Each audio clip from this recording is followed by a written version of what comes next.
As the brisk autumn winds blew through the forested expanse, an isolated group of skeletons and their deranged necromancer creator, Herb Rashpin, began work on their most ambitious project since self-assembling sand snakes. He sent skeletal miners to find ore in the mountains, only to have the cheery-boned minions return with cans of tuna, oddly found stashed inside a ruin in the hills. Herb refused to use this rotten stench in his machinations and instead melted it down into spears to defend against the growing slime population. As we all know, slimes are the natural predators of the skeleton race. Just over the lake to the west, a group of cyborgs looked across the surface world with new eyes. Emerging from their tower, many of the wired souls had the holes left in their memory after decades of cryosleep. Some remember lives of constructing towers, others only the beating of a heart. They were held together through the directions of an AI named Mother Mind. Even with amnesia, they all firmly believed in Mother Mind. Sending reassuring signals pulsing from the tower, the AI sent her words out into the unfamiliar wilderness, searching for a solution to her already quickly degrading code. Exploring for a solution to their beloved Mother Mind's plight led the group straight to their first sentient species, the incredibly prideful and cold-hearted Sobrik Ishigante.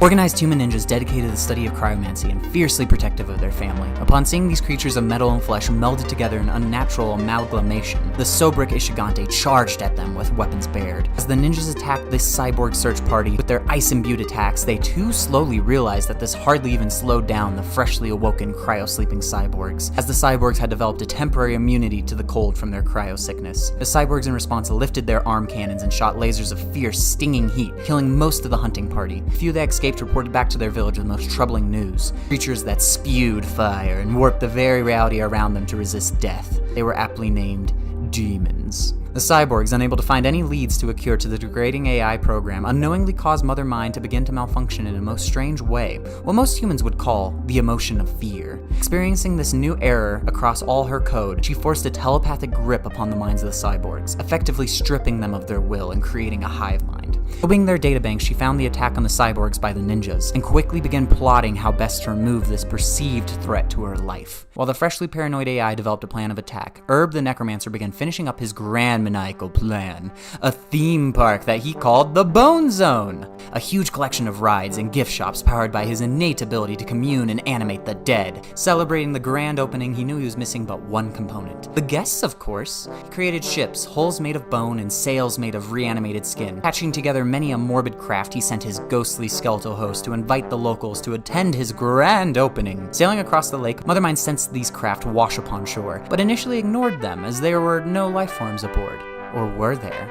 Despising her malfunctioning scanning system and growing more paranoid by the day, she sent a team of cyborgs to investigate. Friendly skeletons descended the craft, waving their bony hands in the air at their chrome companions, until those same companions opened fire on them, scorching their bones to ash and leaving their ship marooned on the sand. Meanwhile, the other skeletal party came upon the much friendlier ninjas' camp as they prepared defenses against the demons. Shocked to see these ghostly spirits, they assumed them to be their ancestors, blessing them for the coming war. They agreed to board their ships and travel to the afterworld, which these ancestors chattered excitedly as the Bone Zone. Passing through the thick blanket of fog clouding the unknown shore, the Ishigante were revealed to the other world. Some thought of the park as a test of fortitude, of bravery. They climbed the massive stairs to ride upon the terrifying chariots. Although keeping their composure at first, it quickly became one of the most exciting days in these warriors' lives. Absolutely overjoyed with their visit, Herb prepared a grand meal of feast and fed them well into the night. Meanwhile, a little girl at Ishigante overheard a conversation of the bony minions discussing the location of the demon's den and their crispy fried friends. The girl,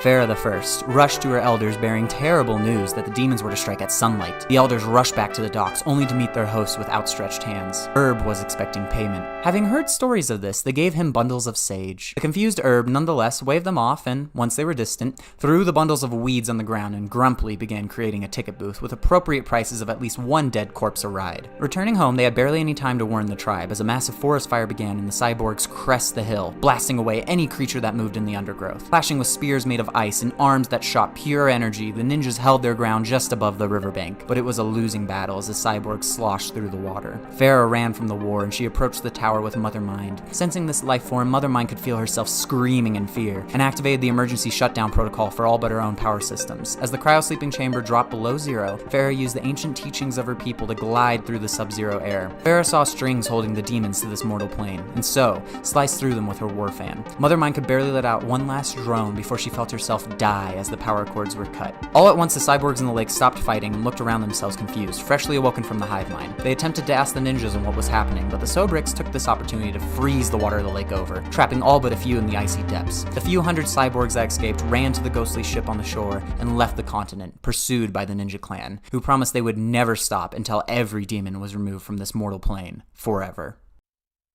Hey y'all, this is now the second video of the series, and I'm just working on making each video and getting the story out. This video series is based off a role-playing game I created and play with my friends.